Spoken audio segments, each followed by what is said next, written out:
దశి మామ నేనైతే ఎంపెళ్ళికి పోయి బజ్జీలు తినైతే వచ్చిన. హాయ్ చెప్పు మామ. హాయ్.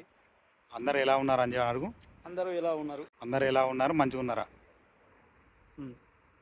ఈ బ్రిడ్జ్ పనులు అయితే 2010-11 సమయంలో ప్రారంభమైన అనుకుంటా. దాదాపు 15-16 ఏళ్ళు అవుతుంది ఈ బ్రిడ్జ్ కట్టేసి. ఈ బ్రిడ్జ్ అయితే మనకు ఇటు వేంపల్లి వెంకట్రావుపేటకి అయితే మనకు వెళ్ళడానికి, ఇటు ఖానాపూర్ సైడ్ వెళ్ళడానికి అయితే అందుబాటులో ఉంటుంది ఈ బ్రిడ్జ్.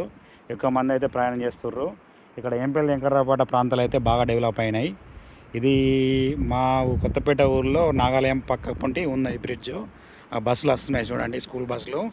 ఇంతకుముందు ఈ బ్రిడ్జ్ లేనప్పుడు ఈ బస్సులకు మంచిగా ఉండకపోవు. ఎందుకంటే రైకల్లా చదువుకోవాలంటే బాగా ఇబ్బంది పడ్డోళ్ళు పిల్లలు. వెహికల్స్ అయితే వస్తూ పోతూ ఉంటాయి. ఎప్పుడైతే రద్దీ ఉంటుంది ఈ ప్రాంతం అంతా. దశమ అయితే బండి మీద కూర్చుండు, మంచిగా ప్రకృతిని అయితే ఎంజాయ్ చేస్తుండు. ఇక్కడ ఎయిర్ క్వాలిటీ అయితే మంచి ప్యూర్ ఉంటుంది. హైదరాబాద్ లాంటి ప్రాంతాలతో పోల్చుకుంటే మా విలేజ్లో అయితే ఎయిర్ క్వాలిటీ అయితే మంచిగా ఉంటుంది. అంటే విలేజ్ లైఫ్ అంటే చాలామందికి ఇష్టం, కానీ విలేజ్లో మనకు అనుకున్నంత పనులు దొరకపోవడం వల్ల యూత్ అందరూ అయితే హైదరాబాద్ పోతూ ఉంటారు. దశమామ మళ్ళొకసారి హాయ్ చెప్పండి. బాగా గమనించండి ఫ్రెండ్స్, ఒక పెద్ద ఆయన అయితే అక్కడ పారేట్ నీటిలో మంచిగా ప్రశాంతంగా కూర్చొని బట్టలు విండుకుంటుండు. ఎటువంటి వాషింగ్ మిషన్ కూడా అవసరం లేదు. బాగా గమనించండి ఫ్రెండ్స్, అక్కడైతే బట్టలు ఆరేసుకుంటుండు, మంచిగా ప్రకృతిని అయితే ఎంజాయ్ చేస్తుండు.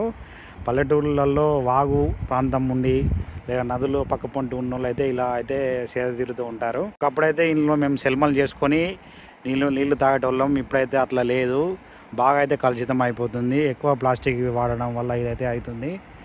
మేము చిన్నప్పుడైతే ఇలా దుంకి తానం చేసేటోళ్ళం, బాగా అయితే ఎంజాయ్ చేసేటోళ్ళం. ఇట్లా బండ్లు వస్తున్నాయి చూడండి ఫ్రెండ్స్, చాలా బండ్లు వస్తున్నాయి చూడండి ఫ్రెండ్స్. ప్రకృతి అయితే ఎంత మంచిగా ఉందో, వెదర్ అయితే చాలా బాగుంది. వాన అయితే వస్తుంది కావచ్చు, చెప్పలేము వాన ఏ టైంలో పడేది తెలియదు. ఇలా వెదర్ యాప్లో చూసినాను, వాన ఉందని 50% ఛాన్స్ ఉంది. ఓకే ఫ్రెండ్స్, తర్వాత వీడియోలో మళ్ళీ కలుద్దాం.